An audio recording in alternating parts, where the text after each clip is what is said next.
Hey Woolpack. So, Golemancer with Doedre skin armor and 6 courses. There is quite a lot to talk about, but I want to keep this short. Timestamps with important topics will be in video description as always. So, a quick build overview. It is pretty cheap, you don't need any expensive items, you don't even need 5 or even 6 link items. You start using golems at level 34, but you can use SRS for leveling. It is hybrid, Necromancer life ES, using Spirit Offering shenanigans to heal your energy shield when you get hit. And because of Doedre skin armor you do have 6 courses. So it is more like a support based summoner, but not like Golemancer. You are making enemies weaker instead of giving buffs to your allies. So it is more evil. Flame golems are still pretty strong. I did tier 8 Elder, it was pretty easy. However, the portals are pretty annoying because they cannot be cursed, so it took quite a lot of time to deal with them. Then I did Shaper's Guidance without any crazy map mods. They are pretty easy. I did die a couple times, well, mostly accidentally. But with more dangerous map mods it does become sketchy. I tried Shaper, however I failed Shaper because I just got slammed multiple times and sort of messed up Vortex Balls again. But Flame Golems can face tank, elders, laser, slam and those other balls. So they are pretty tank and can do basically any boss. Of course they do die from time to time. Also, I think this build could be made into a Spectre's build instead. You would only need to use Queen's Escape Sword and of course use different support jumps. But I personally dislike Spectres and resummoning them is a pain in the you know what. It does feel a bit slow for map clearing, so it's probably not for everyone. Well, actually probably the most expensive part of this build is getting Primordial Might Jewel or just straight up buying Anima Stone. And no, I do not use Primordial Might to make my golems aggressive.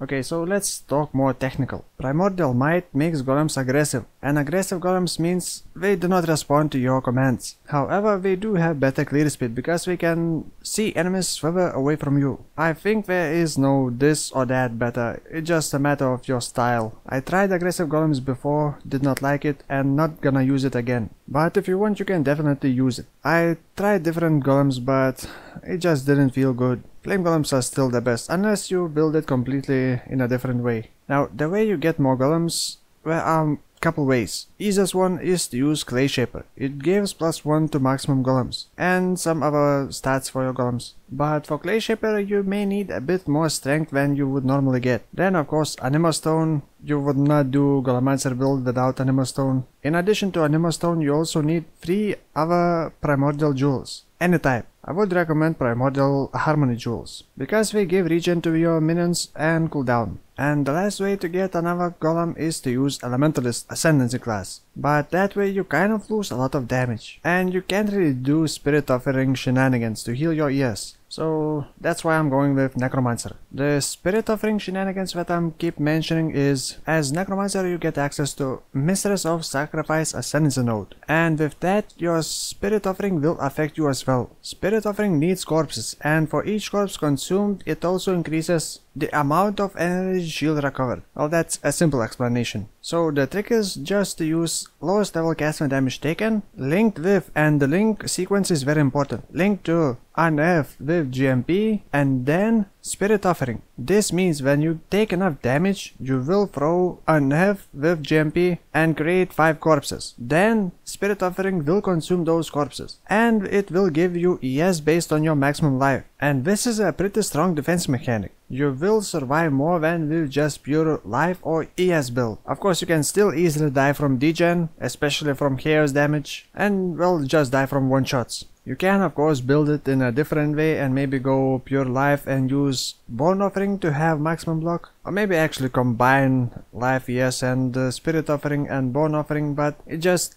my options are limited because of armor. But like I said, if you want to, you can build it in a different way. My goal was not to kill Shaper and I'm not complaining that I could not do it. Not every build needs to do all the endgame bosses. And if you just want to farm Shaper, there are better builds for that. I did enjoy this build and I don't like being stuck with one build for too long. But with more time and investment you can definitely do Shaper. Now let's talk about Doedre skin armor. The armor allows you to override the maximum amount of courses that you can have. and has a special skill effigy, which looks like a totem but is totally not a totem, and it projects your curses inside that armor to enemies around this, well, sort of a totem thing. It costs no mana, so you kind of want to have 6 curses, or maybe 5 curses with enhance. But if you're gonna use enhance, you need to link those curses with enhance. Otherwise, you do not need to link this armor at all. Now, since I'm using curses inside my armor, I don't have other item for 6 link setup for golems. Luckily, we do have Elder Helmets, which can give minion damage and conk effect, so it becomes like a pseudo 6 link helmet. You can also get +2 or even +3 to minion gems, but that would be extremely expensive.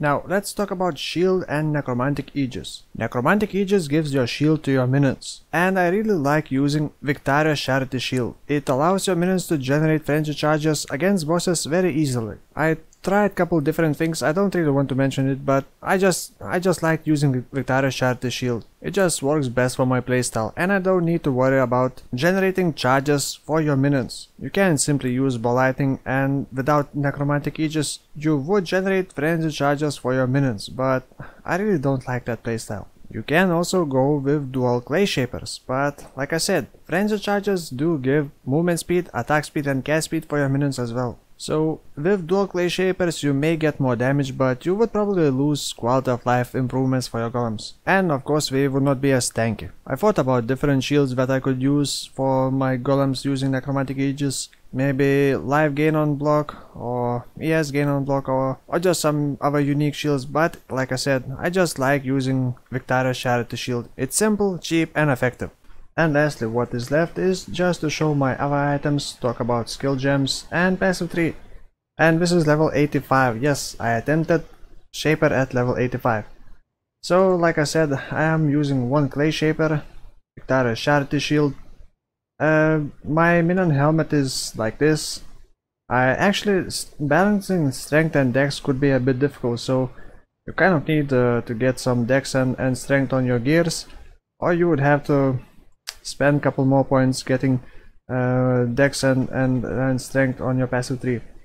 So I tried to craft with essences minion movement speed on amulet and on rings, but I couldn't get anything too good, and I end up with these kind of sort of oak rings and amulet, but it could definitely be improved. And you don't really need that movement speed at all. I think you just use convocation to summon your golems when you can. By the way, convocation cooldown is kind of long, too long. So also I try to get pure ES base gears, so I could scale ES as well, and try to get life and proper resistances. My resistances are not the best, but once I trigger Spirit Offering they go up, so it's kind of nice. Belt, nothing too special. Gloves, sort of oak. You can craft minion damage from Katarina, so you need an empty prefix, so you can get life, triple resistances, and then you can craft minion damage on gloves. So my links, I do have multiple castman damage taken setups. One is for convocation, also with Immortal Call. So this sort of like works automatically to summon your golems onto you, but sadly convocation cooldown is very long, and it does share the same cooldown with manual cast convocation. So my golem setup is currently Flame Golem, Elemental Focus, Spell Echo, Volley, and then from helmet is Conk Effect and minion damage. Conk Effect helps for 2 of the 3 golem spells. They do shoot like incinerate things, which is not affected by Conk Effect. Then we do like a cleave thing with spells, so it is affected by minion damage and Conk Effect. And then we throw magma balls, which do the most damage. So you kind of want to keep your golems away from the main target so they can shoot it, because at very close range we don't really shoot those magma orbs and do those sort of incinerate things, which sort of do bad damage. But you do want Volley, and I chose Volley instead of LMP or GMP because no matter how far the target is, the spread between balls will be the same, so it will overlap on a single target. And if you use, for example, LMP or GMP, those balls may spread too far away and not hit the single target multiple times. So for that reason I am using Volley. And like I said, Dex could be a problem.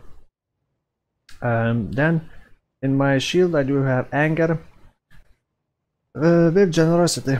In my Doedre skin I am using these courses: Enfeeble, Projectile Weakness, Temporal Chains, Flammability, Elemental Weakness, and Assassin's Mark.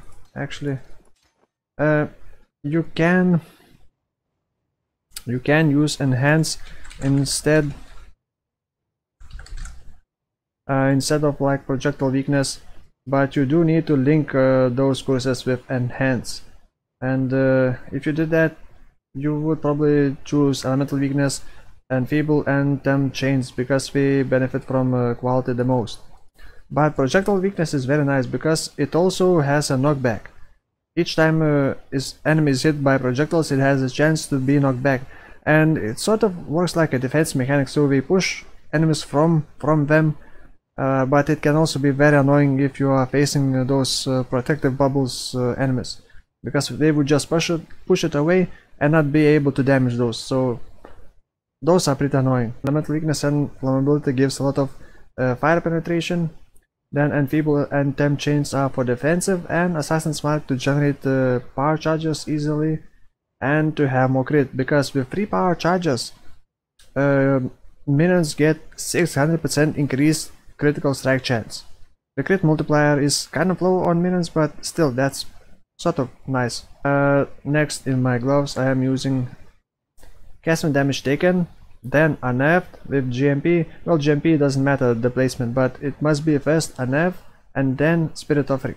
That way you throw Unnerved and then consume those corpses with Spirit Offering, and you gain energy shield based on how much maximum maximum life you have. So the more maximum life you have, the higher energy shield recovery will be.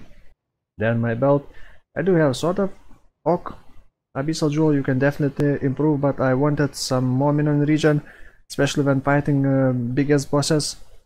Then on boots I do have Discipline, Convocation, Lightning Warp, and Arc. Like I said, you can use, instead of Arc, you can use Ball Lightning if you like. I prefer Arc because Arc is instant, you don't need to target, and it chains hit 7 enemies at my current level. Lightning Warp, like I said, you could also... Now, here's the thing. Against Shaper I died multiple times because I could not run away from the slam. But if you could get... instead of Wall Lighting Trap, you would have to rearrange sockets and use Shield Charge plus faster attacks. So you would drop Wall Lighting Trap and you would drop Lightning Warp. So you empty 2 sockets and use Shield Charge with faster attacks. That way you could Shield Charge and probably escape the slams easier. But it's up to you. Passive skill tree. Necromancer. First I picked, I believe this one. Yep, I picked this one to give elemental resistance to minions, and by the way, elemental resistances for my minions are overcapped, even without Spirit Offering. Picked Spirit Eater for more minion damage, then picked Mistress of Sacrifice when I equipped Doedre skin. I believe it's at level 66, and then you gain more ES. You can start using Discipline, and then this one becomes useful because you start using Spirit Offering shenanigans. And lastly, from Uber I picked Beacon of Corruption, just for more chaos damage and some more minion damage. And we also spread Caustic Clouds, which don't deal that much damage, but whatever. You could do Spectres. You would have to drop something, either, well, definitely you would drop this one, and either this or this. You probably would drop this, and then would go here and grab this insane Spectre node. So from the passive skill tree, like I said, I tried to grab ES and life, grab all minion nodes, well, except for life. I did a lot of rearrangement. With a couple more levels, this is level 85, with a couple more levels you could grab another curse effectiveness, because from armor you get reduced curse effectiveness, so you need to sort of grab all the curse effectiveness nodes. Bosses are highly resistant to curses, so you do need to increase your curse effectiveness. Then jewels, obviously, to get Anima Stone and 3 more primordial jewels. I'm using 2 harmonies, actually 3 harmonies now. You may have to grab more mana nodes, and even this one, and that way you will have enough mana to cast. This is actually level 20 flame golems. If you can afford level 21 flame golems, you may have some mana problems, but you can easily fix by grabbing another mana nodes. Oh, elemental equilibrium. Your golems do not trigger elemental equilibrium, so that's why you do need some either lighting or cold spell to hit enemies and trigger elemental equilibrium, lowering enemy resistances even more. So your golem damage just skyrockets.